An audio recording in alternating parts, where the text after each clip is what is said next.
That's all the rest of the crew. Enjoy your time in St. Lucia.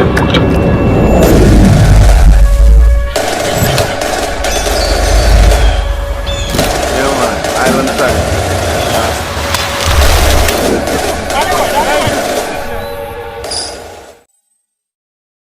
Hello, everybody. Welcome to another podcast episode 13. With me today, a super special episode. I am not playing you.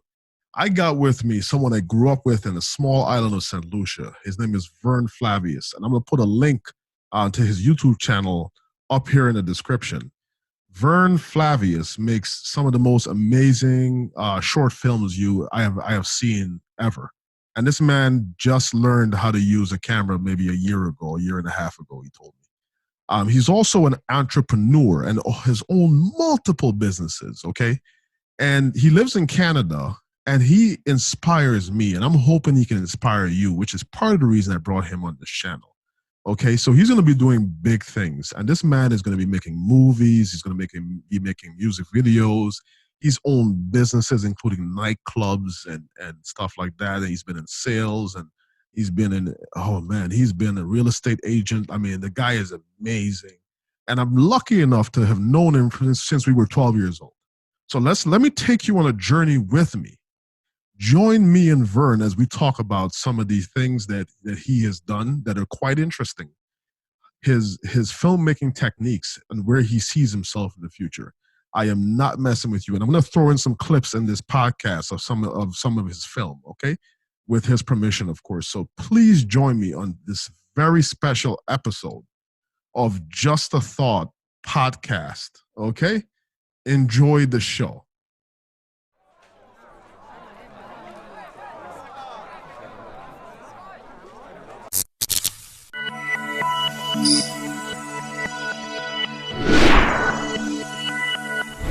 Just a Thought. Vern, what's up, man? Man, how's it going, Johan?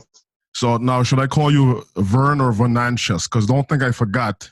Nah. You don't even know the struggles I go through every day when people, telemarketers call me up when they try to pronounce my real name, Venantius. Yeah. They just go for it, man. Now, what's the origin of Venantius? What does it mean? Is it French? No, it's actually a Roman god, I believe.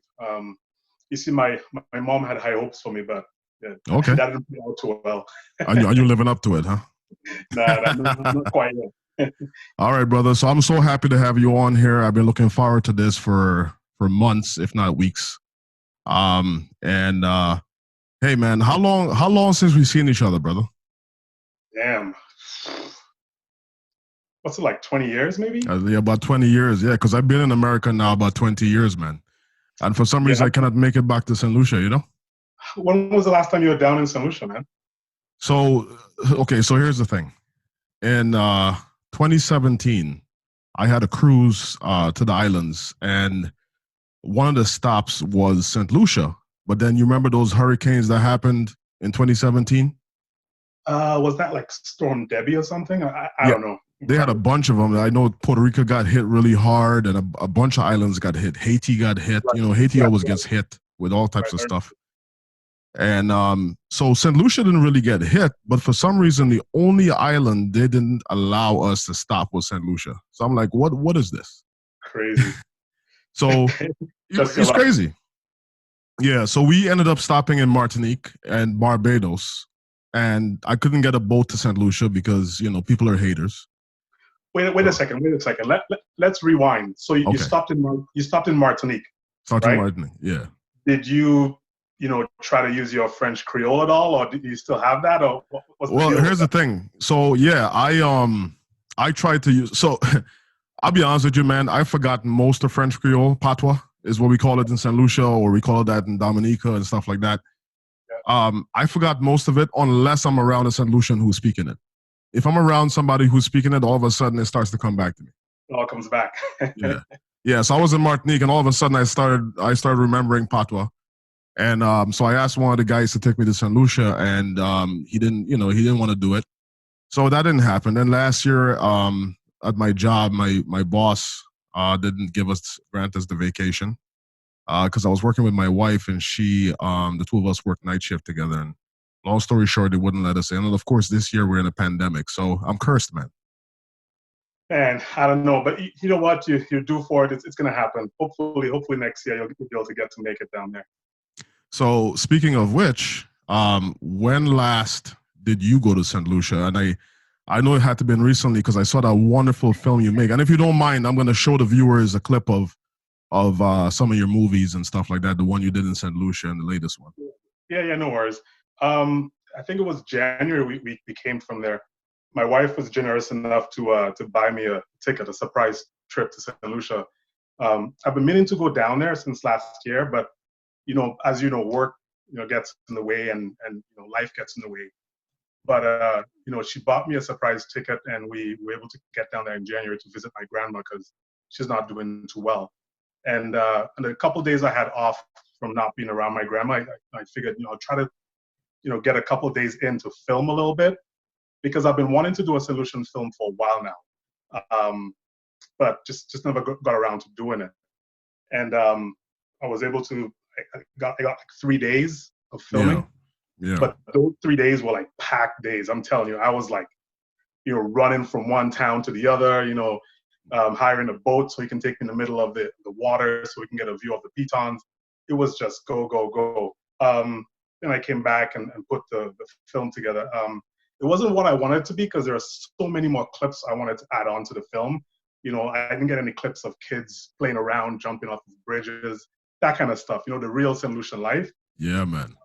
But I made do with what I got, and I'm happy with what happened, what it came out. Yeah, and it's wonderful, man. It looks great, and like I said, I'm gonna show the viewers a little clip. I'm gonna show them another clip as I'm speaking right now of this wonderful film my friend Vern made. I do want to get into the filmmaking stuff, but let's backtrack a little bit, okay? All right. So I have this weird memory where I remember things when they happen down to the year. Now I do ask as an opportunity for my guests to partake in the conversation, of course, but I remember when I met you, and it was 1995. We were in Form 2, and I think we were about 12 years old or so. Right. And you were hanging out with another guy that was our friend at the time. He was more your friend, Mohenda Suraj. Mohenda Suraj, yeah. Suraj, yeah. Indian guy.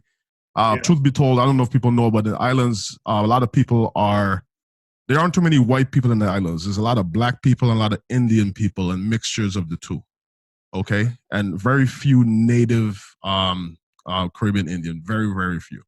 But one of our friends, we were going to, when last you talked to him, man? Off and on, I'll like a photo and send them, comments on a picture, just saying how you're doing. But actually, phone call or face-to-face or anything like that, it's probably been about 15 years, maybe. 15 years, okay. So you came to America when, in 2000 or 2001? Who, me? Yeah. 2004 when I moved to Canada. Oh, you moved to America. I'm saying America. Yeah, I know you're in Canada. Jesus. Most everybody I talk to is in America, And Toronto is beautiful. I just visited there a couple of years ago. What led you to move to Toronto or Ontario? Man, I was in St. Lucia, and I had a good job. I worked at a telephone company back then. It was called Cable and Wireless. I don't know if you remember. Yeah, of course I remember Cable and Wireless, man. So I had a good job there, man, and things were going well. It was just that, being the person I am and the person you are, we're always destined for more. We always want more. I just felt like the island was just too small, and I couldn't get to the goals and the dreams and the potential, of getting where I want to be in life. So I figured there was no other way around it but to move away from St. Lucia. And, I had a couple options in mind. I had England and Canada, and the States was sort of there too as well. And, just doing some research and I don't know, there was something about Canada that led me to it. It wasn't about family. I had no family up here. You're a brave guy, man. It wasn't about the weather because we all know it's damn cold up here. Yeah, Toronto is cold. Yeah. I don't know. There was something about Canada, maybe the people, just knowing that they've always known Canadians as being nice people. I guess I just felt comfortable coming here instead, and I made the big move in 2004, and haven't looked back. Oh wow, that's wonderful, man. And yeah, like I said, I visited there a couple years ago. You had something to say? What about you? When did you move to the States? I moved here right after I graduated secondary school. And for those who don't know, secondary school in the Caribbean is high school here in America. Essentially the same thing. But right, my mother moved from St. Lucia and came to America even before I graduated secondary school and did the CXC. And so I stayed with some friends until then. But I was getting into trouble and stuff like that. You know, rambunctious teenagers. So she couldn't wait to bring me up here, man. So I came up here. I think I came up here before a lot of our classmates. A lot of our generation left St. Lucia, though. Why you think that is? Just opportunity? Opportunity, you know, and a lot of classmates and friends joined the armies, like the British Army, the American Army. Speaking of which, Mohenda joined the American Army.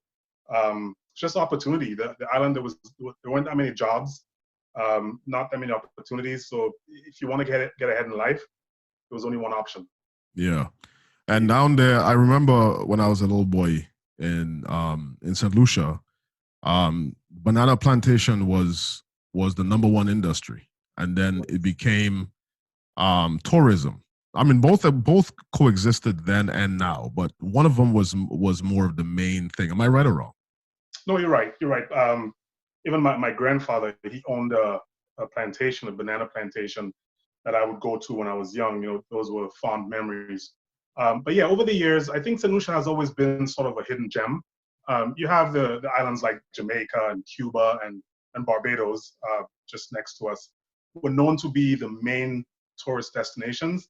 And I think it was maybe about 10 years ago or so that all of a sudden people started noticing St. Lucia and, you know, the pitons and the lush greenery. You know, you go to Barbados and you get the beautiful beaches. Hands down, the beaches are beautiful down there.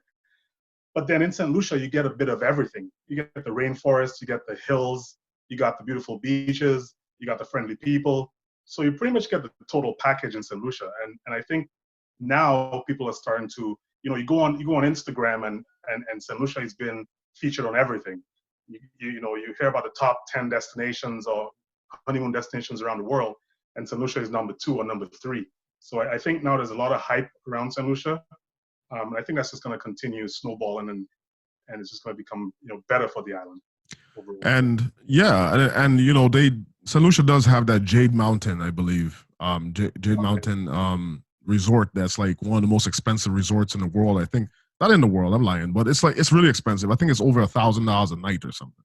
That's right, $1,000 a night. You know, when we were going down in January, we thought about, you know what, we're gonna book, you know, a room for one night just to experience it. And when we looked, we were like, yeah, you know what, maybe it's not worth it. Oh, I thought you were gonna say that you stayed there, man. No. You know what, we thought about it, but then we quickly realized that the amount we paid for the whole week in St. Lucia was what it was going to be for one night at Jade, and it wasn't worth it in my mind right now. Maybe 10 years from now. maybe 10, not definitely 10 years from now. But I remember, so I had truth be told, so we're filming this on the 25th? Yeah, today's the 25th. I would have been in St. Lucia right now. So my 1 year anniversary just passed on the 20th, and I booked a resort, not a resort, but this nice cottage in Rodney Bay, overlooking the bay and everything like that. I had everything fully paid for, but you know, here we are right now, and I'm talking to you, which I enjoy talking to you. But St. Lucia I would have enjoyed talking to you better from St. Lucia. Yeah. You know, so yeah, that's unfortunate. But congrats on the 1 year anniversary. Thank you, man. I appreciate that. How long you been married, man?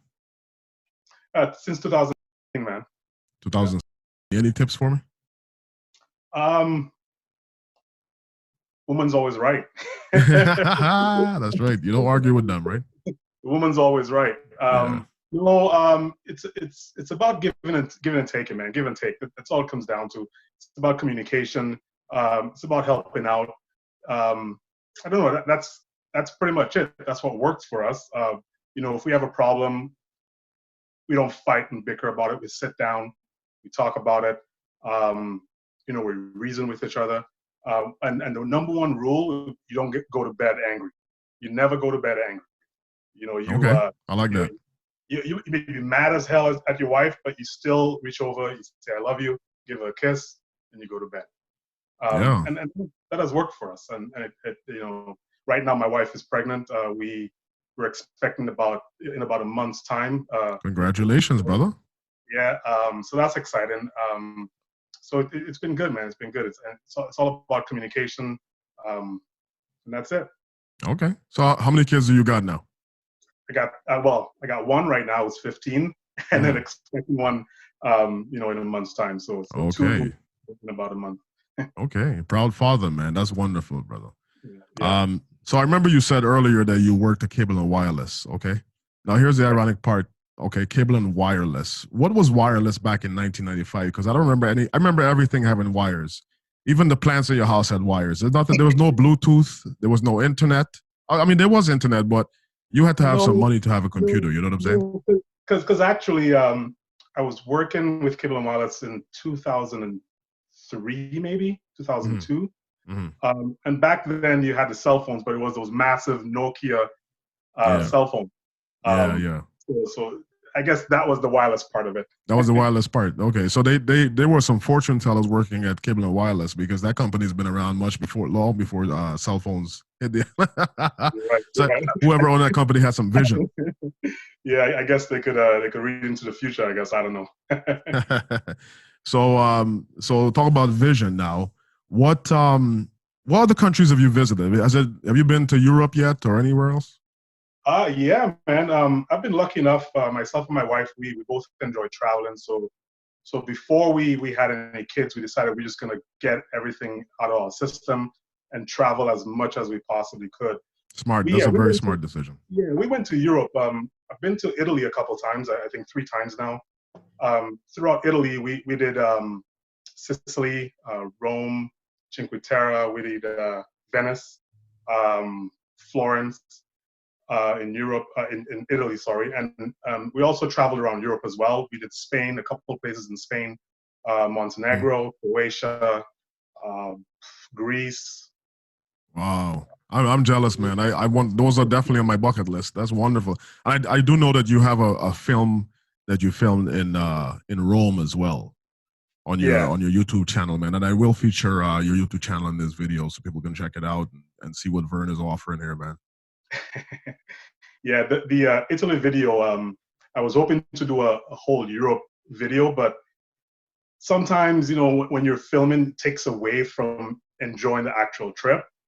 So I made a deal with my wife and I said, listen, let me just do a Rome video, and after that, let's just focus on enjoying the trip. And I'm gonna go back there at some point and actually do a film, a travel film. But I decided to you know to just take one for the team this time around, do one film of one city, and just enjoy the rest. So and it worked Yeah. out well.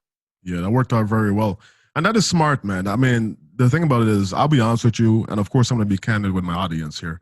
I'm struggling with balance myself. I do enjoy this YouTube here, but at the same time, I think you and I had a conversation about this a few weeks ago. Finding time for other aspects of your life certainly helps to maintain your happiness and essentially, I think happiness in general can be achieved through balance. So it's sort of understanding your limits on things. But when you're highly motivated and highly ambitious, balance can be a very difficult thing because you're so focused on this one thing you're trying to get. Okay, so for you, I suspect that you and your wife understand the value of balance. Hence why you guys were like, we're just gonna film in Rome and sort of enjoy our trip there and so on. So what are the things you like to do for fun, for balance? Like, what do you do besides work? And we're gonna talk about what you do for a living, but what do you do for fun? Well, first thing is filming.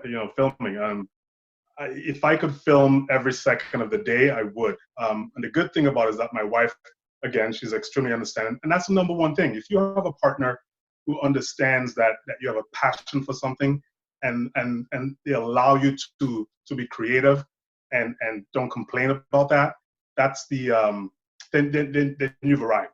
You know, and having that now, you now can give back, because I know if I want to film something and take 5 days to do it, and not see her for 5 days, she'll let me do it, and she'll be okay with it. But at the end of the day, because of that, I want to be like, hey, you know what? Maybe I'll do one day, and instead of 5, just because, I understand you're giving, and I'm going to give right back. Anyway, going right back to the question you asked, what I do for fun. So filming is first and foremost number one, and sports. I love soccer. I've been playing soccer since, I remember since I could walk. What else? That's pretty much it. That's pretty much it. Yeah, man. But and yeah, outside of America and that includes Canada, but outside of America, people love soccer. That's the number one sport. We all grew up playing soccer. Although I was kind of like more one of those kids that was a little bit too Americanized, and I was into basketball and rap music instead of listening to. Now it's the reverse. Now I listen to reggae, and now I'm watching. You know what I'm saying? Embracing your culture. Yeah. Embracing my culture now. Posting my flags up. I got my flags on the back of my van. You know what I'm saying? So yeah, man. Yeah, you got to represent. How many flags you got? I got 3 flags on the video. On all my videos, I got 3 flags. So I was born in Guyana. I grew up in St. Lucia. And truth be told, my heart is in St. Lucia, even though I was born in Guyana. Because that's where some of my most memorable experiences were. And a lot of my friendships, like the friendship I had with you in school, was very valuable to me. So, yeah, man, St. Lucia was wonderful. So I consider that my home. I honestly, and I know people are going to be mad at me and this and that, but I have not been back to Guyana since 1991. Wow. But I've been trying to go to St. Lucia in between, but I haven't really tried to go to Guyana. So if any of my family are watching, I apologize. One day I will go to Guyana because my wife does want to go. But do you still keep in touch with friends and family back in Guyana? I have family in Guyana. I don't have any friends because when I left Guyana, I was probably about 6 years old. So the people that were my friends back then, maybe they don't remember me, or everybody's moved on. But I do have some family in Guyana. It's funny. It's the reverse because I got family in Guyana, but I got friends in St. Lucia. You feel me? Yeah, man. Cool. Yeah. So, how have you? I did see your film that was sort of centered around the corona and things like that. But how have you been holding up personally during this crisis, and you and your family? Honestly, it's been tough, and I think it's been tough for everybody. If anybody is to say that it's been great, I think they'd be totally lying. It's been different. Someone like me who's always been out there. My week would look like going to work on a Monday and right from work going to play volleyball, and then right after volleyball playing a soccer match, and then on a Wednesday playing even more volleyball, on a Friday going out for dinner, always on the go all the time. To change from that to just being stuck inside all day, and I'm lucky that I'm able to work from home, which is great. But then after work, what else is there to do? It's a matter of trying to find a balance and a routine, where I can try to work out, go for a walk, maybe read a book, meditate. And it's hard to keep motivated, when you're sort of in a rut because you're stuck indoors all day. You've seen the same walls, doing the same thing. It's hard. But overall, having my wife here with me and my little pup Milo, we've been trying to find things to keep ourselves entertained. So apart from life being different and sort of being secluded, away from friends, away from family, it's also nice to be able to spend some quality time with the family. So I guess it's a positive, negative kind of thing where it's like it's great to be able to spend some quality time, but it's also difficult being at home all the time. Yeah, it can be.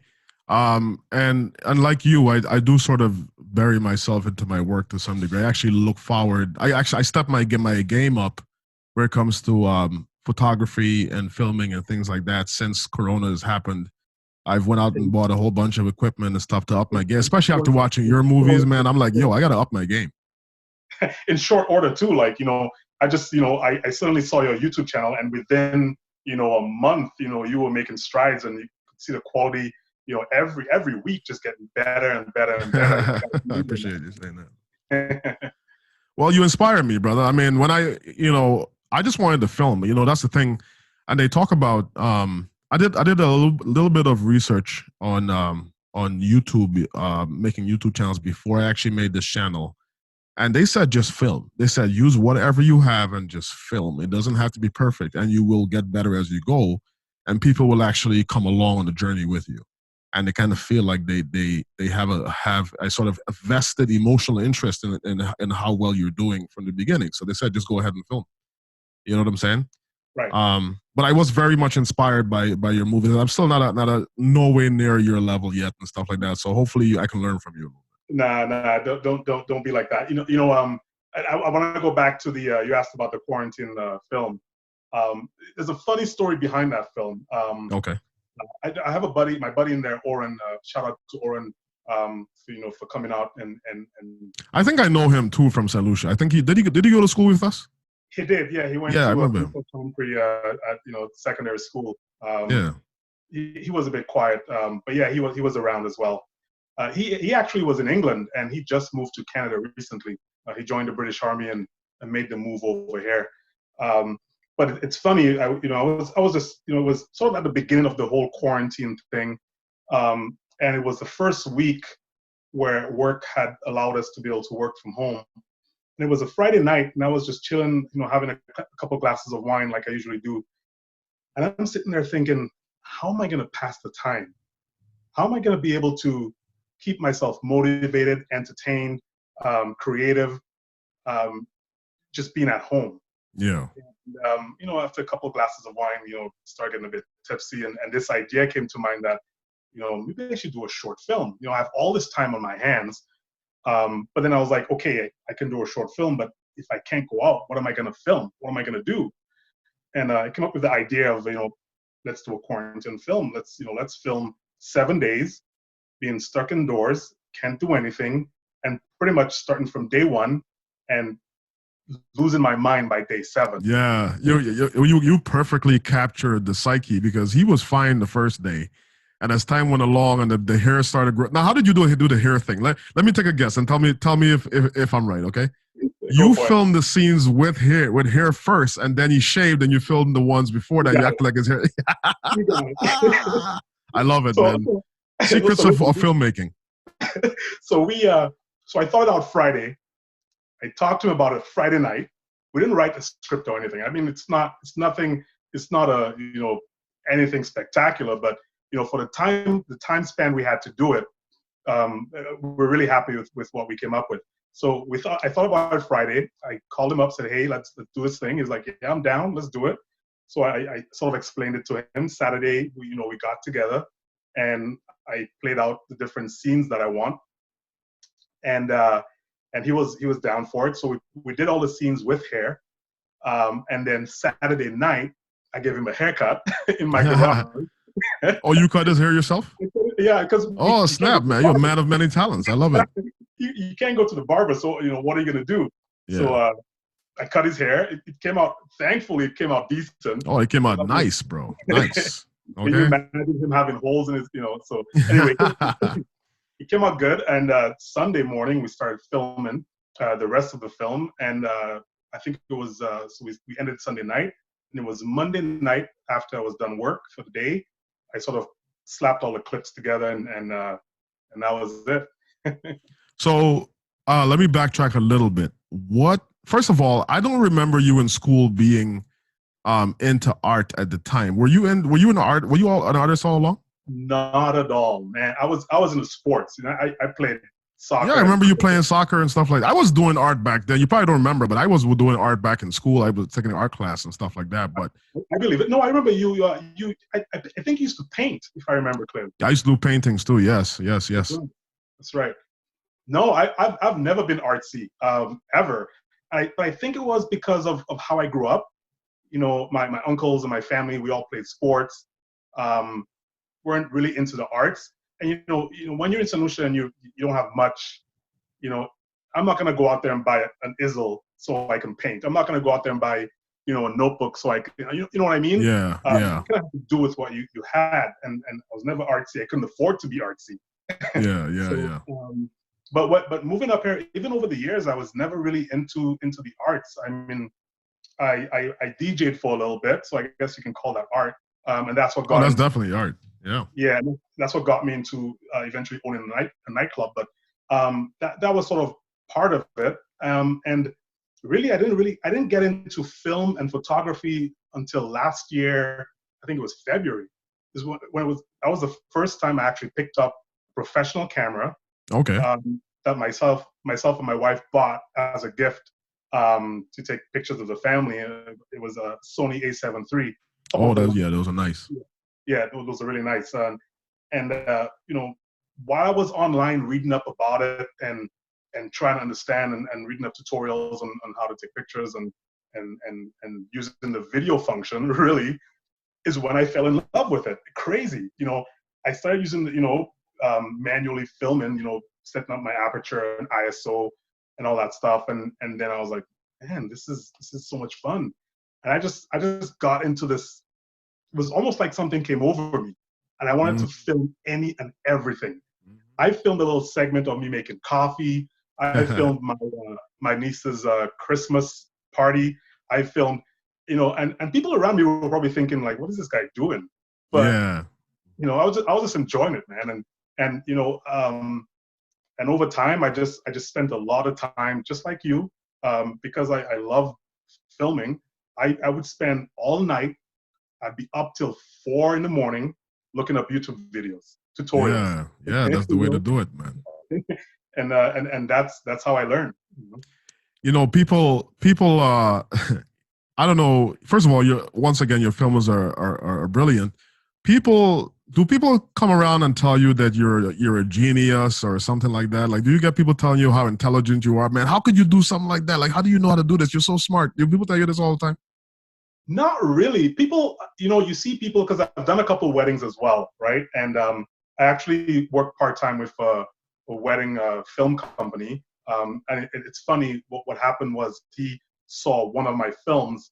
I think it was my Toronto film. The first film I ever did was a Toronto film. And he saw it, and he had actually filmed my wedding. And he called me up and he's like, dude, what's going on? You never told me you were a videographer. And I'm like, I'm not. I'm not. I just like slapped something together. And he was like, no, dude, like you have an eye. And I was like, nah. And eventually we met for coffee, and he's like, dude, I'm going to hire you on the spot. And I'm like, what? He's like, yeah, like, you have an eye, and that's all you need. Once you have an eye, I can nurture that eye into what I want. So now I'm working with him part-time. Unfortunately, weddings have been postponed this year. So we had actually a really busy schedule. I think I was doing like 20 weddings this year. Supposed to do 20 weddings this year, but that is obviously postponed to later on this year. But no, I don't really get that a lot. But I do see people look and wonder, because I have the gimbal and the microphone on top and the whole shebang. So I see people watching and sort of eyeing, but not really coming up saying, hey, you're brilliant or anything like that. No. Okay. Well, what I was going to say is, people have this thing where they think that you're born with knowledge or you're not born with knowledge. You talked about being up till 4 o'clock in the morning and doing your research and putting in that work. That's why you're so good, is because you keep practicing and you keep improving, right? Definitely. I think there's also a bit of, like I said, that eye or that, that talent as well. But to nurture that talent, you have to put in the time. You have to put in the time, the research, get out there, film as much as you can. And the more you film, the more you learn, the more angles, the more, different shots that you come up with. What I do, there are a bunch of guys on YouTube I follow. Daniel Schiffer is one of the main guys. Just love what he does and the way he films. And so what I do, I look at about 10 to 20 different filmmakers and sort of look at what they're doing. And I take bits and pieces from everyone and create my own. Okay. Rather than just copying one guy because he's great, just, copying what he's doing. Yeah. It's different than every other guy out there, right? Yeah. So, I tap into every filmmaker I love and enjoy what they're doing, and just take bits and pieces that I like and amalgamate all of that into one to create what's my work, what I like. Yeah, and then imitation. I heard somebody talk about how do you become an artist who innovates? And one of the ways they say you do it is you imitate. You imitate first, you see what works, and then you see how can I tweak it. I mean, that's how humankind have gotten where we are today. One person didn't discover how to build a microphone, how to the penicillin, how to make a light, how to make wheel. One person in their lifetime dedicated themselves towards one thing. Somebody simply copied that knowledge and innovated and did something better. So now we go from wheels to wheelbarrows to bicycles to cars, right? To Teslas, yeah. Hey, to Teslas, yes. You got a Tesla, man? What's that? Do you have a Tesla? No, I don't. No, but actually, when the Tesla truck came out, I don't know if you saw that fiasco. Yeah, the Cybertruck. Yeah. Yeah, so they were taking deposits. Only $100. Deposits to eventually buy a Tesla truck. I put one down. Oh yeah, that's smart, man. Hopefully one day I'll be driving a Tesla truck. It looks sort of weird, but I like weird. So yeah, it looks like that movie. I don't know if you remember that movie from the '90s, Demolition Man, with Sylvester Stallone, and it was like a futuristic type of movie, and like all the trucks were kind of boxy looking. Yeah. I love him. Elon Musk is my personal hero. My goal is, and I'll share this with the audience and you. My goal is, when I'm going to end this podcast, and as time moves along, I'm certainly going to improve the equipment and everything like that, because I invest everything I have into this. I just love this. It makes me happy. My goal is, when I have an interview with Elon Musk, I'm ending the podcast. Because after you talk to Elon Musk, who else is there to talk to? Tell me. Right, exactly. Have you seen his interviews? The guy is just on another level. He's a computer, man. He's a computer. He operates at a different level from everybody else. He's what happens. You're driven, okay? You're a driven person, and you're obviously very intelligent. But a guy like Elon Musk is what happens when you have that innate intelligence that nobody can have. You're just born with it. But the thing that everybody can have is a work ethic, and he has that too. So you combine extraordinary intelligence with a crazy work ethic, that you got Elon Musk. Oh yeah, exactly. Yeah. So his goal is to take us to Mars. What do you think about that, man? You think that's a good decision? You think leaving the planet? I mean, look what's happening right now. You think? I don't know about leaving the planet, but being able to take a holiday on Mars would be cool. I don't know if we're gonna see it, in our lifetime, where we're able to just. I know it's in process, and Elon Musk's goal is to eventually have people going to Mars, like it's going to Europe kind of thing. But yeah. I don't know if we're gonna see it in my day, but that would be cool. I'm looking forward to a Vern film where you got a drone above a dust storm in Mars, just filming it from a bird's eye view. You got a drone flying above, man. So here's where I'm gonna pick your brain, okay? And I'm not gonna get too nerdy, because I know the audience in general don't understand much about cameras and stuff like that. But I want to know, just for me, okay? You said you're using the Sony A7 III. What sort of lens are you using? So I have right now I have 3 lenses that I use right now. I have 2 prime lenses. So I have a 35 mil, I have an 85 mil, and then I have another lens which is variable. You can change the depth. It's a Tamron. I believe it's a 24 to 75 mil. 75. Okay. And the A7 III, is that a full frame camera? Or is that a crop sensor? It is a full frame. Okay, nice. I love it. You see, so the reason why I have the variable length lens is because when you're running and gunning, you don't have the time to switch out a lens and put another focal length on there.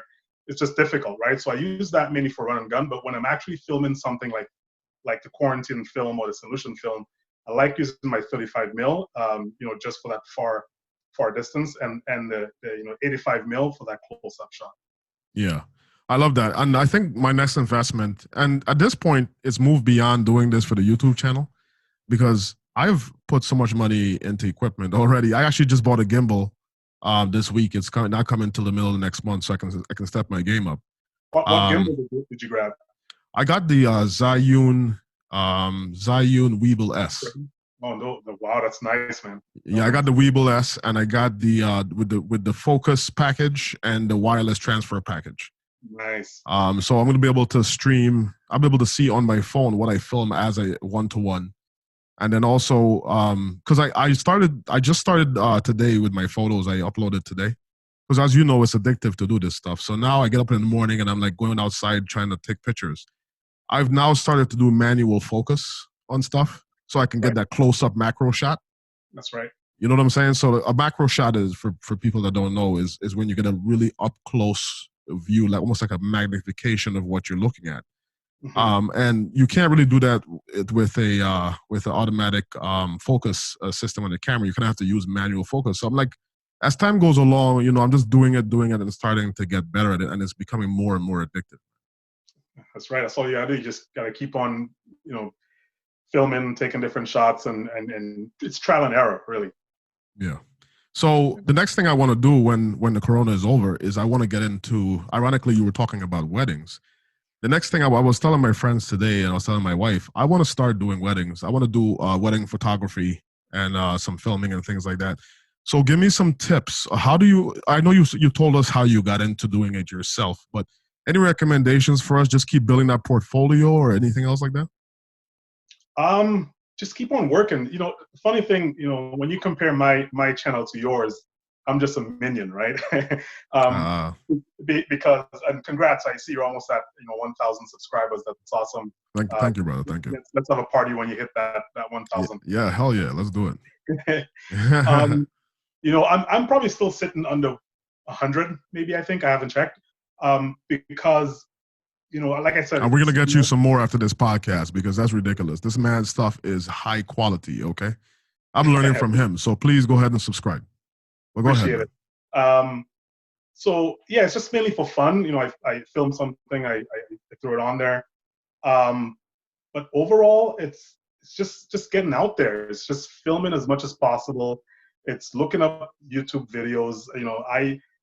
I pretty much study. Like I'll see something I love on YouTube. I'll bring down the speed to like 0.25 and watch every single frame and see what these guys are doing. What's the transition? How they're making that switch from this scene to the next scene, and write it down, and then Oh try snap! You like? Oh, you okay? You okay? I love that, man. I'm gonna start doing that. and then try to emulate what they're doing at home somehow, and look at it, and then in slow-mo again, and I realize, hey, I didn't mask this the right way. I didn't tilt the camera the right way. I didn't, I wasn't focused enough. I was, and then I go back to the drawing board, look at it again, and do it again. And there's a lot of planning involved too as well. Some guys, they work well, they get out there and just film on the fly. I like to plan. I like to sit back and decide, okay, this is what shot I want. I'm gonna go from scrolling the camera down on some stairs, and the next shot I'm gonna take is gonna have the same color as the stairs, so it transitions evenly and seamlessly. I like that. So I do a lot of planning like that. I always think, even when I'm on spot, shooting video, I try to find colors that match, right? And you try to remember, okay, I did this color in green, I got to find this color in green to make it mesh. But even before that, I plan everything out. So I'm like, my first shot is going to be this, next shot is going to be this. My plan is to do this, this, and this. If it doesn't work, then obviously I'm going to work on the fly. But there's a lot of planning involved before going out to film. Now, when you're planning, pardon me, when you're planning, do you make a storyboard, or are you just writing out a list of your shots? But are you like doing a quick sketch of your storyboard of what scene looks like? No, it's mainly from scene to scene. And then when I get into the editing stage, that's when I create the storyboard. Because I'm not one for my quarantine film is what you call a chronological order, where everything sort of starts from this and it continues to the end point. But apart from that, usually my films are just sort of all over the place. If that makes sense. There's no like beginning set point and end set point, because that's my style. I like to just throw things. It could be the last thing that happened, but I throw it in the beginning, and that's sort of what my style is. So there's really no storyline per se. it's a matter of just, make it entertaining, if that makes sense. Yeah, I love it, man. And I have a lot of great ideas myself. I would love to do okay, so I remember when we spoke a few months ago, when we spoke a few months ago, when I started this channel, I had seen your St. Lucia video. Like I said, that inspired me. And then I remember you telling me that you wanted to start filming movies in the summer. I have some ideas, my friend. Amen. Any chance we can work together when that happens? Hey, you got to send me the pitch. You got to send me the storyline. Send me the, all the information. Yeah. Let's talk about it. Hopefully, this whole thing blows over at some point this year, and we can get out there. I'm just itching. The short film, the short quarantine film I did, sort of sparked this fire in me to create a full feature film. I think you do it, man. I think you do it. Yeah. And I'm just looking for someone, if you're down, let's partner up and let's create something magic. Let's do some magic. Let's write a script. Writing is something that I like to do. I haven't done much of it, but I can do it. And I think I really want to make a movie. And you'll see it when this podcast comes out. I'm starting to create visual narratives. A lot like you're doing, without the verbal aspect of it. But I want to get in more to the acting side of it. Okay, so I certainly would help. I'll write a script and things like that. But I want to be in front of the camera. I'm more of an in front of the camera type of person. Definitely, and I think you do a good job as the main character in a film. I want to be in a horror movie. A big guy like me. I've always been a big guy. I remember when I was, when I was a little boy, how fat I was. I'm still fat now. Just my whole life looking the same way. You know what I'm saying? Hey, that's a good thing. You haven't changed. You look the same as you did back in the day, which is good. You too, man. You too. We got a couple of extra gray hairs, but you look pretty much the same as well. So yeah, man, aging distinguishedly. Thankfully, men, we can do that. Okay, no knock on the ladies, but us men, we're like. But yeah, man, I think we can definitely work together and do some interesting stuff. I'd like, and I'm being serious about the horror movie thing. I've always wanted to be a bad guy in a movie. So that if you wanted to hire like some sort of damsel or like somebody to be the main character, I'll be the bad guy in the movie. I think the irony is I'm such a easygoing, laughy person in real life. The irony. It's going to be interesting because people always look at me and they think that I'm some sort of mean person because I have my size and this and that, but I'm the biggest bear you'll ever see. It's funny because even in school, I thought so too. Initially I was like, man, this guy is going to fucking, he's going to whoop my ass, And funny enough, we became friends, and I realized, hey, he's just a big teddy bear. Yeah, I like being a big teddy. There's enough idiots and mean people out in the world, man. Like I like to be the guy that's out there trying to help somebody and protect somebody and not hurt people. You know what I'm saying? So I have my own issues with things that I've been through in my youth. So I'm not one of those that thinks that I need to pass it on as far as suffering. I think I want to be somebody who sort of gives people something to look forward to and something to believe in. In that case. So when I'm the bad guy in this movie, I hope my character meets a horrible end because I won't be teaching anybody to be a bad person. It's a horror film. You're a black guy. You know what's going to happen. Yeah, black guy's gonna. I'm gonna be the only bad guy in a movie to die in the first scene because black people die in the. And the rest of the movies, I'm gonna be holding hands and running through a field for the rest of the movie. It's gonna be a horrible movie. Yeah, man. So yeah, I want to get into making music videos and things like that because, luckily enough, my wife does sing. My stepdaughter sings. My sister. I have a bunch of people in my family that sings and stuff, and I've made music as well.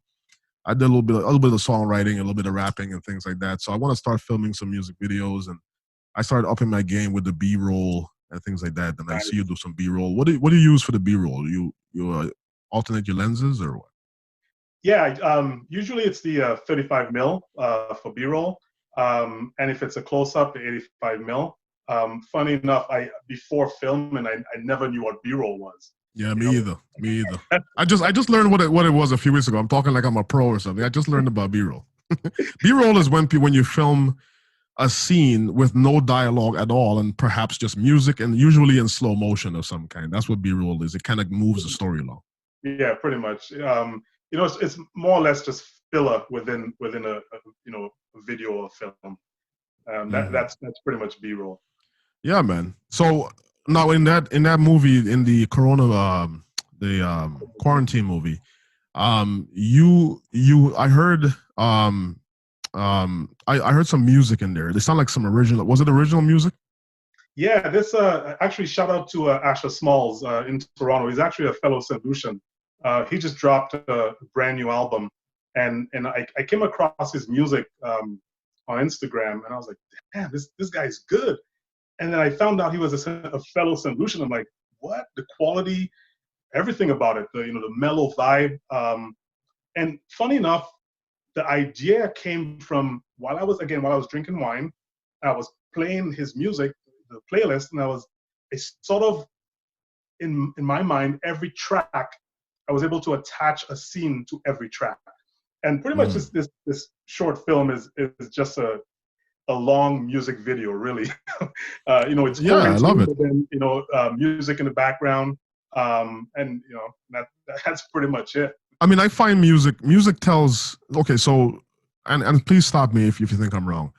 I think the reason why, when you watch a movie, I've always wondered why did directors get so much credit when I was growing up watching a movie. I'm like, I'm not even seeing this dude. Why is he getting so much credit? Okay. Well, the more I looked into movies, I realized that the most important character in the movie is the director. And that's what people don't understand because you don't see this person. This is the orchestra. This is the Geppetto. He's telling you how to feel using what? What does he use to tell people how to feel? Music. Yes. That's it. Yes. And if you add music to your your movies, your film, or whatever the case is, it changes completely the vibe of what people are watching. In addition to how you move that camera around, right? That's right. It's funny enough.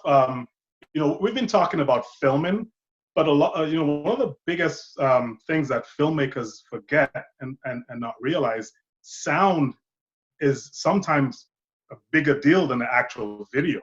Yeah. The sound design is we don't know this, but in movies, the sound design, they really, really emphasize and stress on that. Take a second, our viewers out there, take a second, the next film you watch or the next movie you watch, just sort of listen to the music in the background. Because sometimes we watch a film and we look at the storyline, we look at the action, the love scenes, but we forget to listen to the sounds in that movie. And we don't realize it's the sound that's making us feel sad. It's not, partly it's the acting, but overall, the music in the background, that slow melody when they're about to kiss, that's what makes us feel all warm and fuzzy inside. It's that pounding drum, when there's an action scene that, gets our heart rate pumping. And we don't realize that, but next film you watch, just take a second and listen to the music in that film, and you realize how much that music has a huge impact in how we feel. That is so true, and I always understood that from the jump. That's why I'm one of those people who actually I have a place, and I'm really into video games as well, or at least I used to be. Now I'm the same energy I used to put into video games. I put it into YouTube now, but I used to spend as much time as you get older, Yeah. I have my playlist, my meditation playlist that I use, and I heard you mention meditation earlier. My meditation playlist that I use is actually from video games and movies. Like, for instance, my number one song on my playlist, the first song is Elysium from Gladiator. You ever see that movie? Yeah, seen it. Yeah, you remember the scene in the movie when he's walking at the end with his wife and in the field of heaven, and he meets his son again. Yeah. And that music that was that haunting, like music where it is like there's like a siren is singing that song. Right. I told my wife, I was like, when I die, play that at my funeral. That's how much I love that song, man. Well, you gotta play it in the background right now when you're airing this. I got to. The only problem with that, YouTube might flag my video and stuff like that. I already got a few videos flag. Remind- But people can go ahead and look it up and stuff like that. I got to stop putting copyrighted stuff in my music. Like even my cover songs that I've had that I've released on the channel, they're all copyrighted. So they've all been flagged. So if for some reason they ever went viral or whatever the case is, I'm not getting anything from them. Not making anything from it. Yeah, so I got to make smart. I got to start making some original music. Yeah, I belong to this. There's this website that I pay for. It's a monthly subscription. It's called Artlist. And Artlist is not sponsoring this video, but shout out to them too. Yeah. Artlist is great because it's royalty-free music, and you got everything from cinematic to hip hop to classical. So that's something you might want to look at. Yeah, I love that idea, and I will follow your advice. I'll go ahead and find some stuff. Yeah, because I don't want to get my I don't want to finally go viral on something and have something at a million views or something, and for me not to be able to benefit. Because I think that's something right now. Any money I make from this channel when the time comes, and I do have some plans down the docket, I'm gonna put all that money back into the channel. I like quality. You know what I'm saying? Like I'm never gonna be one of those filmmakers or YouTubers that's just doing silly stuff. I'm too old for that anyway. I'm 36, so. Prank I'm never going to be like Jake Paul. Go ahead. Those prank video channels, and it's the same thing over and over, the same prank. And they're just we're grown men, man. We're not. I want some the type of film that I used to watch as a kid growing up, right? I mean, I can tell in the quality of your work. That's what you care about, right? Yeah, you don't probably see it in the film, obviously, but it takes a lot to get that one shot. There's a shot on my St. Lucian video where I'm rising from behind a mountain, and then when you come out of that scene, you see the pitons. I had to do that shot about 5 times to get the perfect framing, the perfect speed of the drone going up to get that shot. Nice. You don't see that, but that's the extra effort you put into your craft just to be able to get the perfect end result. Yeah, there's so much work that goes into making a movie or making a film, and as short as it be, like, and that's why I said to you earlier. I think that people don't. This is why a director hires the actors, and this is why the director makes most of the money, and this is why directors, they have such a long career, even more so than a lot of actors, is because they're the most important element of a movie. They're telling you what to feel. And they're acting in the scene as well, because they're the ones deciding where to zoom into, where to zoom out, what to show at the time, and things of that nature. Like, I didn't realize it until I started doing this YouTube, even how important that is, man. No, definitely. They're the ones telling you, hey, that expression wasn't right. It didn't match the scene, and they're the ones telling you how to feel, how to act, how to move, your facial expression. They're setting the tone for everything. And that's that takes a lot of talent. Yeah, man, I love it. I absolutely love it. So going back to St. Lucia and stuff like that, do you have any plans to move back there eventually? If it were up to my wife, who would be there right now? She just wants to have a villa on the beach and just. Is she from Canada or is she St. Lucian? She's from Canada. She's Italian. Okay, that's why she. Yeah, Americans. They love to tell you to move, because my wife is American as well. She moved to St. Lucia. Yeah, definitely. She's like, hey, let's open up a little burger joint next to the beach and just live the simple life. But eventually I think I'd like to semi-retire in St. Lucia. Maybe do a 6 month down there and 6 month up here type thing. I think that's the plan for the future. Yeah, that's great, man. What about you? Well, for me, I think in retirement, actually, I don't know if I'll ever move back to St. Lucia permanently, to be honest with you. I kind of mapped out, and this is going to sound pompous, and I apologize if it does, but I've mapped out a lot of my life, and I really do believe in The Secret and manifest destiny. I think if you believe something hard enough, and if you visualize it, you verbalize it, you can increase exponentially the chances of it happening.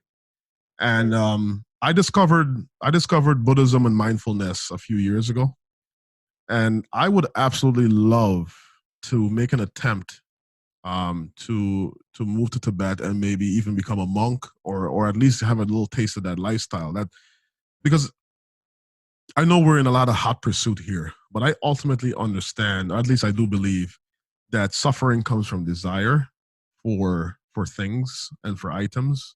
There are things that you can't have. And a lot of these monks, they believe that if you get rid of all your possessions and you have no desires, that's ultimately how you achieve oneness within yourself. So I would love to make an attempt at the very least. I don't know about it so much because a lot of those monks, they have tigers, and after watching some of the Tiger King, I don't know if it's something. Tiger King. So did you finally watch Tiger King? I watched half hour of the Tiger King, and that's half hour. I wish I could almost. No, I'm lying. I watched a little over an hour. Right. So I actually made it through an hour, and I watched the second one, and I was like, you know what? What if I message 10 people and get them to subscribe to my channel? What if I did that instead? Oh man, you think the same way I do. You know, when you're sitting on the couch and we have a guilty obsession, and I hope the viewers don't laugh at me. Every Wednesday night is tradition where we watch Survivor. I know. It's been around. Survivor, yeah. Wait, Yeah, that show is still on? Listen, it's the worst because you think like, really, you watch Survivor? But the funny thing is that my wife loves it, so it's like our thing. Every Wednesday we watch Survivor, and sometimes I'm on the couch, watching Survivor only for an hour. I'm thinking to myself, you know what I could have accomplished in that 1 hour. So I know exactly how you feel. Well, I guess it's part of it is part of balance to have some mindless fun and to watch something relax ourselves a little bit. And speaking of relaxation, I know you mentioned meditation. I did talk a little bit about meditation. What do you do for meditation? I'm just sort of at the beginning stages of meditation. It's something I've always wanted to do, but living a crazy lifestyle, getting up early to go to work, after work, taking part in sports and coming home, date night, chores and all that stuff. My 15-year-old daughter, she comes over here every other weekend. So life tends to get really busy, but I made a considered effort to start, being more mindful and meditating. So I tried it out about, I think it was about 2 months ago I started. And it was just, at the beginning stages, I took like 30 minutes at the beginning of my day just to be one with myself, completely quiet, close my eyes, have some Zen music in the background, and just completely free my mind of all thought. And that's pretty much it. So for 30 minutes, I would just try as best to clear my head. And obviously, while in those 30 minutes, when you're first starting out, it doesn't just happen. Eventually, you're going to start thinking of things because that's how the mind works. But it's a matter of when that starts to happen, just take a couple of deep breaths and just try to go back into that Zen zone where you just try to clear the mind. Yeah. And it's been working out great. Now with quarantine, it gives me a lot more time to be able to, now do an hour rather than 30 minutes. So, and I think it's great. It sort of sets the tone for the day. It puts your mind right. And towards the last 10 minutes, I sort of plan out what I want my day to look like. And it's a great start to the day. I think I'm going to try it.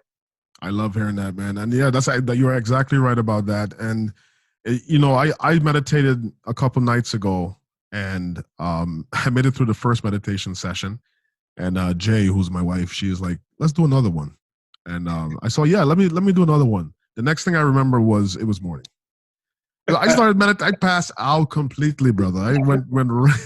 That's not a bad thing. That's good. I turned my brain off completely. But I know you mentioned just now sort of work and things like that. Please tell me some of the jobs you've had. I know you said you own a nightclub and things like that. How did you get into that, man? Oh man, and part of me filming, it's one of those things where I think I'm a serial entrepreneur. I need to try everything once. When I turn 80 or 70, I talk to my grandkids. I want to be able to share, every single experience I possibly can. And I just want to do everything. So, as when we were kids, most kids, you dream of having a nightclub. I don't know why. It's something, at that time, my generation growing up, it was something that, I always wanted to do. Yeah. And, so anyway, going back. We used to have some good jump up down in St. Lucia, to some juve. We used to have some great juve down at the end of the semester in school, man. Yeah, party all night long. And Wakorama. Yeah, and there was something else called Sunday school, where it was a Sunday jam for all the young kids. They go party, so that Yeah, was cool yeah, too. yeah. But I owned I think the whole entrepreneur started back in 2009, I believe. I owned a small clothing store for men, where back then it was like the urban fashion, Rockaware and Sean John and Mhm. all that Yeah. stuff. I owned a store like that, and then eventually I sold it, and then a year later I opened up. I finally opened up my dream business, which was a nightclub, and I owned that for just a little over 2 years. Okay. The funny thing is that it's great. I made some decent money having it, but something like that, you always have to keep on reinventing the wheel because it eventually gets stale. You know. Okay. Okay. So about a year into it, it was amazing. I was at the time of my life. I was young, single. It was great. And then towards the third year, in the beginning of the third year, I met my my now wife, and I Okay. made, Okay. yeah, and I see I where this made is a going. decision, yeah, and I made a decision. Hey, I keep on living this life, or so I obviously Yeah. chose the path that I'm on right now, and it's the best decision I've made. But that it was a great time. I learned a lot about business, and it was good. It was a good Yeah. learning curve. So when tell me an interesting story of something that may have happened when you owned the nightclub. Man, there's so many. I think the craziest story was opening night. I tapped into, because back then Instagram was really just starting to take off. Mhm. So I was right into it, and I tapped into Instagram to do all the marketing for the grand opening.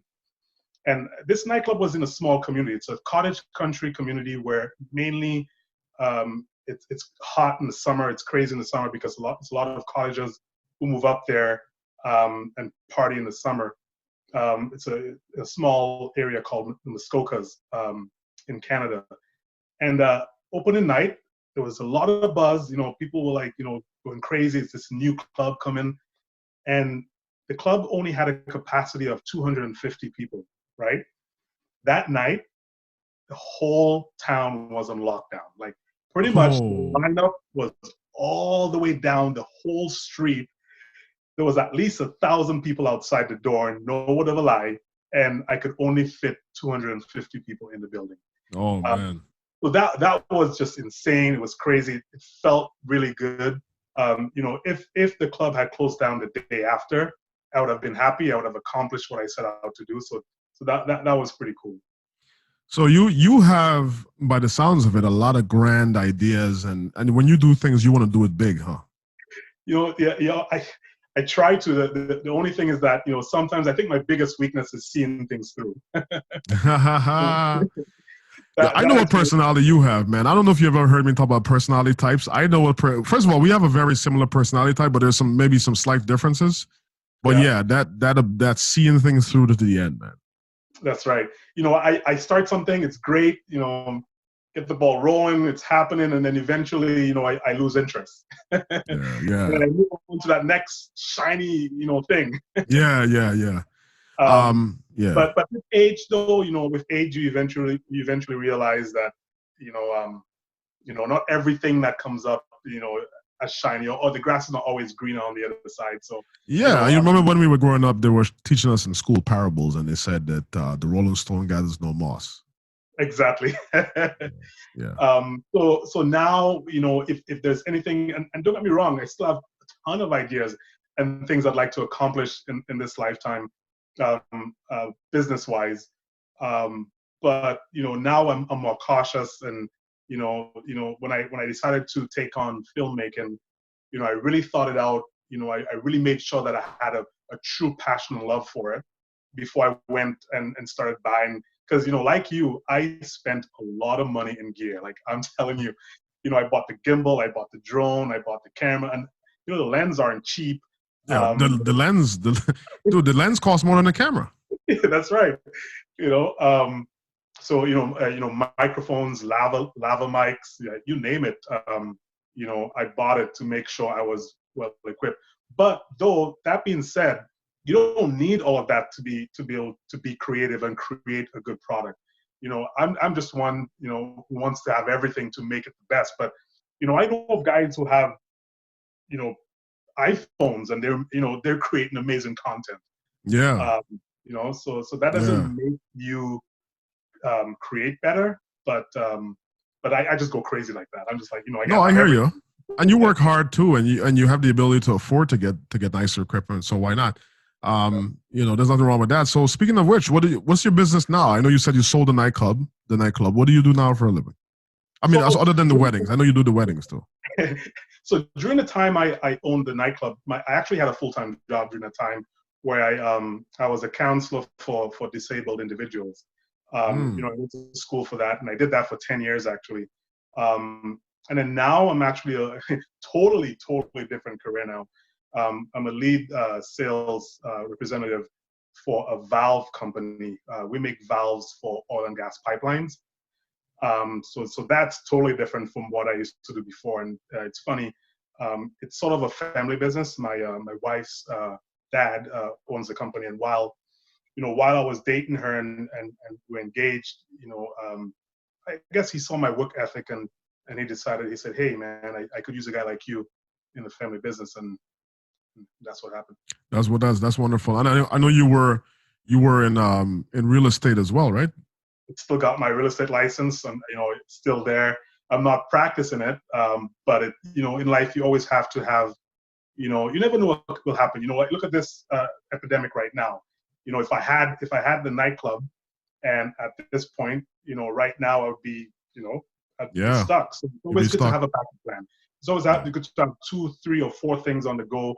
If one thing doesn't pan out, there's always something else you can fall back on. Yeah, you're a hustler, man. That's what it is. You're a hustler. And you have a lot of plans and things that you want to do. I'm just so excited about the movies, man. I did not realize. I remember you were a man of the people in school, and you had a lot of friends, and you knew a lot of people because you're an extrovert. I can tell you're an extrovert. And this is something that I'm gonna have you do off the air. Is I'm gonna ask you to take a personality test because my personality is ENFP. I suspect that you're an ENTP, which would make us very close in personality types. I'm probably a lot more emotional than you. That might be the difference between us potentially. But I would love to see what your results are with that. Have you ever heard anything about it, Myers-Briggs or anything like that, psychology test? No, I haven't. But I'm excited. I'd love to take it to find out, where I fall in that spectrum. Yeah. It kind of teaches you a few things, and this is a little story on myself. So I was having trouble with relationships and things like that, and finding the right person. And for me, being an emotional guy, and you talked about how much of a big teddy bear I was in school. I've always been an emotional dude, but it was always important to me to find the right person. And I've been in some bad relationships, and this is my second marriage. I've been married before. And it was important to me to find the right person and sort of to balance myself, because I do feel as human beings, as part of the reason we're so keen on finding a spouse is because we want to complete ourselves. We're not complete as people. We're sort of social creatures, which is probably part of the reason why we're on the top of the food chain here, which the planet is kind of suffering for that reason, but we are at the top of the food chain. Yeah. And part of the reason for that is because of how social we are. We want to complete ourselves. We want to surround ourselves with people who can boost us, lift us up, but also who are strong in things we're weak in. So I knew I needed a woman who had the strengths that were my weaknesses. And one of my wife's strengths is the ability to stick through with a plan and sort of have everything in order and organized and things like that. So when I took the personality test, it kind of told me what personality type they suggested that I be with. So I literally had everybody I met take the personality test, every woman I met and dated. No way. Yeah, swear to God, man. So Jay will tell you, like, I worked with her. We worked together as nurses, and she was a coworker of mine. I was working so much, I didn't have really much opportunity to meet a lot of people. So we were working together, and I had her take the test, and boom, she matched the personality type that they said that I should be with, which is an INTJ. And that was it. Dude, that was it. Like, and it wasn't even like we forced it. Like, everything just happened to like be exactly as it was written on paper. And I felt like I had gotten a code to the Matrix or something like that. But aside from that, the reason I bring this up too is You talked about following through with things. It'll even go into depth with things like that, and kind of gives you some tips on how to stick with a plan. That's right. Yeah, awesome. Yeah. Can't wait to take it. Yeah, definitely, brother, definitely. So you're working for the Valve company, and obviously the wedding stuff is on hold, and you're doing the film and everything like that. Anything else that you got in the docket? You're thinking about right now? You're gonna be an astronaut in a couple of years. Like, what are you gonna do? I got Elon Musk on speed dial one. Okay. Well, be sure to pass that on. No, man, I'm always open to anything. Sometimes I stay in bed, lay in bed at night, always thinking up the next master plan. I love it. I love it. I'm always open, and I'm always thinking of new ideas. My goal though right now is eventually to get on the online space. I'm not sure how that's going to look like, but being able to be self-sufficient, be my own boss, and scale something. That's something I'm looking to do right now. I can't give all the full details on exactly. Of course not. What will be, but that's something that I would love to get into and be able to carry me through my years. So that's a next plan. But you know what? Right now I love filming. I'd love to get out there, film some more. Produce a couple feature films if I can with your help. Yeah, definitely, man. And that's and right now filming it's fun. It's I'm trying not to monetize it. Yeah, I know I'm doing the weddings on the side, but that's totally different. But everything else is just having fun. That hobby. Just being creative, and I think because I've not monetized it, I think that's also part of the reason why I still love it so much. Because sometimes when something becomes a job, then you don't want to do it anymore. It becomes when you're forced in the morning, and it's like I gotta do this, I gotta do that. But being able to film on my own time when I decide to, and when I feel inspired, I think that's why I love it so much. I love that. So if you could, let's jump back in time a little bit here. If you could speak to Vern from 15 years ago, and I know you said you came over here in 2004, or Canada even. I keep saying here, to Canada in 2004. If you could speak to that guy, let's say a year into being there, so 15 years in the year 2005, what would you say to him? I would tell him, pick one thing and run with it. I think all the time we waste on, and don't get me wrong, all the things I've done, up to this point, I've learned a lot and I've grown a lot from doing it. But in terms of financial success, and becoming truly successful, I think part of it is picking that one thing that you love, and putting everything into that one thing, and seeing that one thing through. And if I could go back in time, I would tell myself, and please, viewers, do not take this advice. But for me, I think this is what would have worked for me is, not going back to school. It sounds so horrible, but not going back to school, not, wasting time on things that doesn't necessarily jive with what I want out of life. Yeah, right? I love it. And that's maturity for you to say such a thing, because when you're young, you repeat what everybody says to you, which is go to college, go to college, go to college. But as you get older, you start to understand things differently. But go ahead. I'm sorry for interrupting. Yeah, no, I mean, if I wanted to become, engineer or doctor, obviously you have to go to school, but that's not something I wanted to do. I think it would have been, 15 years ago, I'd be like, hey, this is what you love, you want to sell this, or you want to film, or you want to even just be, you want to be a DJ, or whatever you want to be, doesn't matter. You take that one thing and you just roll with it, see it through, and become better and better and better, reinvest in that thing. And, if I had done that 15 years ago, we would be sailing on that yacht right now. Oh yeah, man. Oh yeah, that yacht is coming up, man. With that yacht is coming up. We got a 10-year yacht plan. Okay, not going to go into details into that, but that's definitely the docket.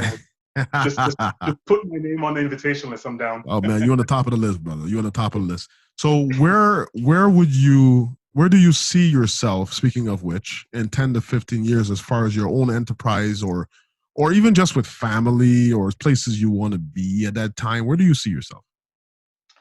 10 years from now, I just want to be able to be in a position where I'm financially free, so that I could, I love traveling. We love traveling. So, like I said before, something on the online space where, you don't necessarily have to be grinding out every single day, and also using the creativity of, because as you know, everything is now going towards the whole video. You look at Yeah. TikTok, Yeah. Instagram now is adding stories, and now they have IGTV, because they've realized that video is where everything is going. Initially, it was photos with Instagram, Facebook, but now you're seeing that shift going over to mini videos. There's a new app that just dropped. I think it's called Quibi. Where it's like short films, like and that's what this app has on there. A bunch of short films, 10 minutes, 5-minute segments. I think, of course, because as you know, our attention span is limited now. Yeah, we yeah, do it is. things, like this right away. So I think whatever it is that I move towards, I want to use that filmmaking talent to drive traffic to whatever that is. So it's a matter of, so me learning film, it's sort of to help with whatever that thing that I'm going to get to, whether it be a product I'm selling online or a business that's online based. That's going to help with the marketing aspect of things. And that's what I see for myself 10 years from now, is having some sort of company, online with a crazy marketing structure. Yeah, I love it. And that's the thing about, with marketing, and what I'm finding now with even with YouTube is, there was a time where in marketing people would try to manipulate you, like they would have doctors on there saying, yeah, go ahead and smoke these cigarettes, even I do it, it's good for you every day. But people are, and even with politics, like you look at what's going on right now here in America, and even with your prime minister over there, Justin Trudeau, people don't want that malarkey, as Biden puts it. People don't want people to be fake. People want people to be real. And I think that's part of the reason why Trump got into power. That's why vlogs and things like that are getting so popular. Reality shows. You talk about Survivor. Survivor was the original reality show, one of the most original popular reality show, right? Right. Yeah. So people want reality. They want realness. They don't want people to be fake and manipulate them. They want people to give it to them the real way. And that's what people connect with, because people see through the nonsense. You know what I'm saying? Speaking of which, you remember back in the day, the ads, they pretty much had the same storyline. It'd be like, call 1-800, blah, blah, blah, blah, blah. And, you have this guy, same guy doing the same line, doing everything. And everything was just so cookie cutter. Cookie cutter and so fake. People don't want that anymore. People want stuff that's edgy, that's different. They want to see the true you. They want to see emotion. Things have changed. Oh yeah, or being organic, being honest. Like, honesty is important for me, and that's a huge part of the platform. It's why I've allowed people into my life. Even with this week, I released the anniversary video, and I sort of did a top 5 things that we've learned over the last year, and I tell you what, man, the response was great. People, even coworkers and stuff like that, are telling me that they like the videos and stuff like that. I actually had somebody stop me in a supermarket for the first time, and I actually got recognized from one of the videos and stuff. He's like, "Oh, I know you, the Just a Thought guy." You're famous. What? Yeah, well, I'm famous. I don't know about that, but not famous. But just locally and stuff like that. People, and I was even at 250 subscribers, but people want reality. They want realness, and I think that's, you talk about marketing. Your marketing has to almost not be marketing. It almost has to be inviting people into the real you.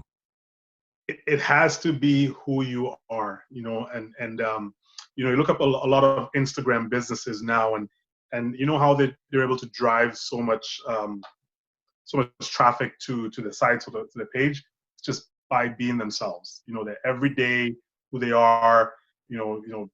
Small vlogs and videos about what life is really like, and that's the best kind of marketing. I love it. And that falls right into mindfulness. It's just being honest with each other, and you talk about, with your wife. If I could give you some advice where it comes to marriage and things like that, is a lesson that I wish I learned a long time ago, which is be 100% honest with your spouse about everything. Like, your spouse has to almost be one of your best friends. You know what I'm saying? Like, I know it's awkward and it's weird, because A, they're your spouse, and B, they're a woman. But we grew up in a time, like I remember seeing my parents and other people's parents, they would lie to each other about everything. And guess what? A lot of them are either divorced now or miserable. Yeah. Okay, because they weren't able to be honest with each other. You know. Hey, but you know how Caribbean relationships. I mean now they're evolving. But you're right. You have to be able to tell that partner everything. You gotta be it's your best friend at the end of the day. When you're down and you gotta be able to tell your partner, hey, I'm down because of this, and this, and they're the ones who are gonna be able to help you, pull you up. So Yeah, man, I love it. And hey, man, I cannot tell you how excited I am to have you on the show.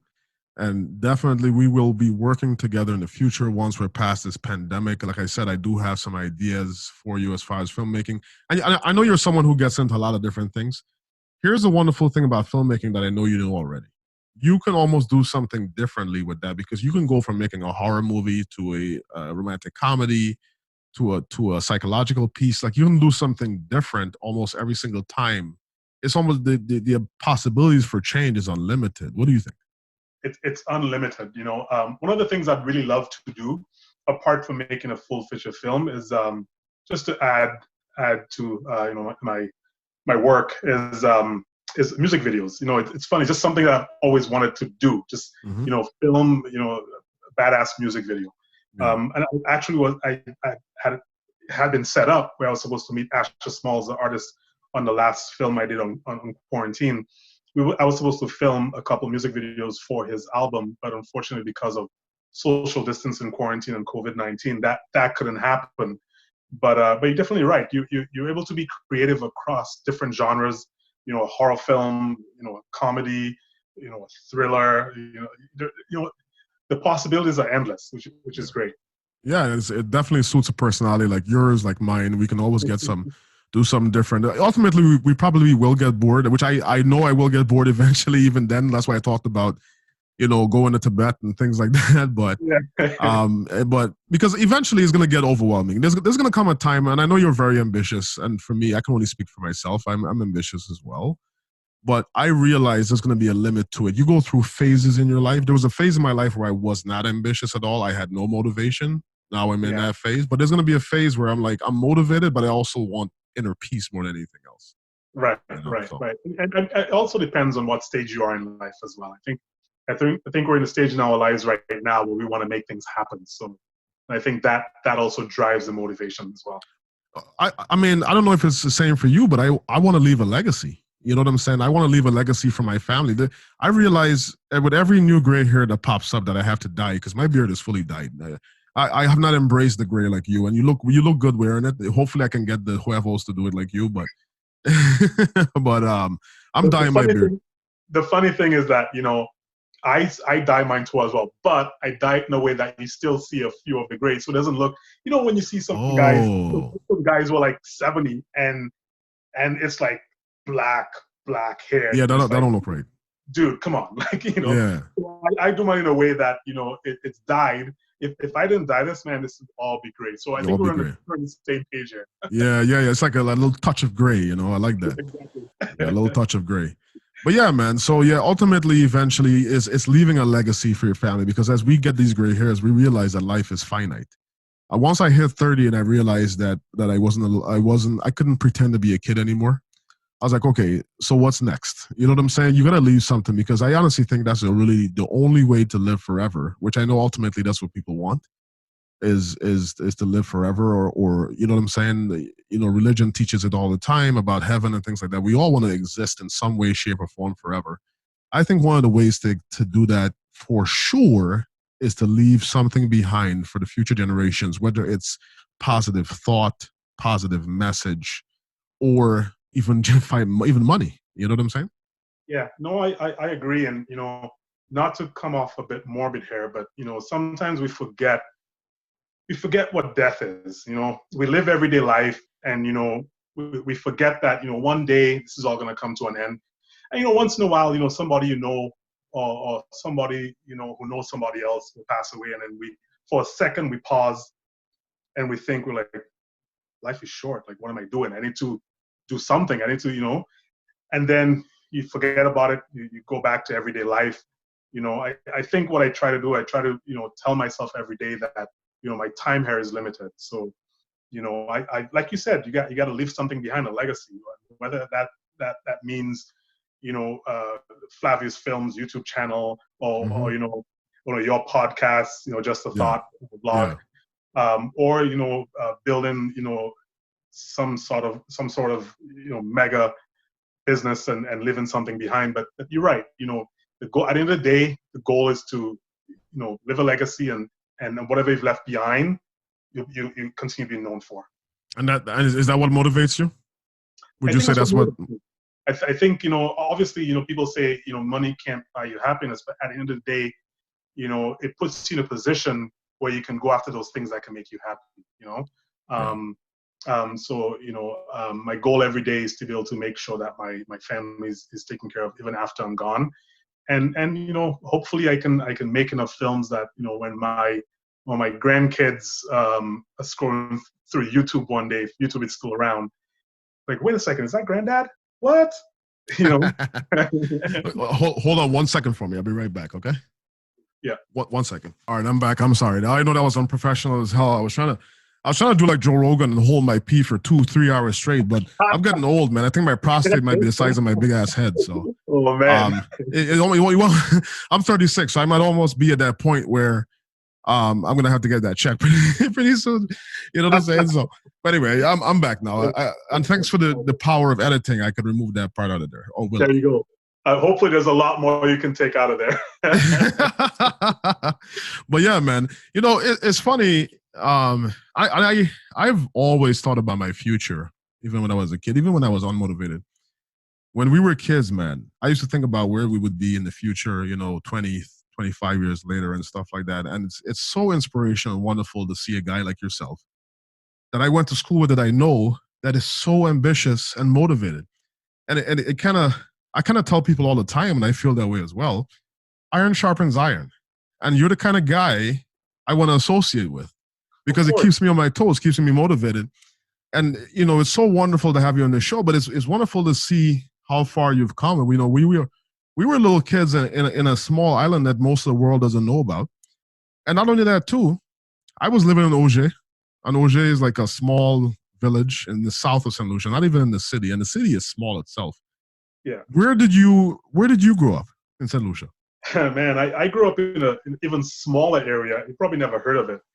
It's called Angers, but it's part of Deriso, which is part of Micoud. So, I honestly, a guy from Angers, you don't expect anything. You're gonna live your life in a small community. You're gonna get a job. Eventually, you're gonna get married. Maybe not. And you're gonna live a regular life. And there's nothing wrong with that. Don't get me wrong. But the odds were stacked against us. We had no chance in hell, but because of our perseverance and wanting more, as a result, it all starts from here, right? It all starts from the mind. You can achieve anything regardless of where you come from. It's just having that drive, that vision, right? So I'm gonna tell you a story that not too many people know. When I came to Canada, I had $100 US in my pocket. That was it. That was it. That's all I had when I came to Canada, man. Because back then a plane ticket would cost you like $3-4 grand back then. Yeah. Right? It's not like now where you can fly to St. for like $500. So that my paycheck, my last two paychecks, I had to combine them to be able to pay that plane ticket. And I came with $100 US in my pocket, and I've just been hustling since then. And people within Canada and within the States who grew up in the States, and they have all these opportunities, and they choose to squander it. They don't understand what a hustle is. They don't understand coming from nothing. And that's what I think makes us who we are, is because we've been through it all. We've had nothing, and now we're just trying to get there and make sure that our kids and our grandkids don't have to go through what we went through. And I think that's the biggest motivator right now for me. That's it. There it is. We can end on that right there. This man speaks the truth. This man speaks knowledge. Listen to what he's got to say. I certainly am. Okay. So thank you very much for joining me, Vern. And 100% you're going to be back on the show, right? Hey, man. Thank you for having me. I can't wait to be back. I told you you'd be fine. Okay. I told you you'd be fine. You killed it. hey, listen, there are so many sections in there you got to cut out. Yeah? Okay, we'll talk about it afterwards. All right. Yeah, we'll talk about Hey, it. man, thanks for having me. I appreciate it. It was a lot of fun. You're a great host, man. You're super talented. You're good at what you do. You got the voice. You're gonna do big things, man. You as well, man. Thank you very much. I appreciate you, man. And we'll definitely stay in touch, okay? All right, take care, buddy. All right, stay up, brother. Ciao, ciao. Bye. Please search on YouTube for Just a Thought Vlog and follow us on social media.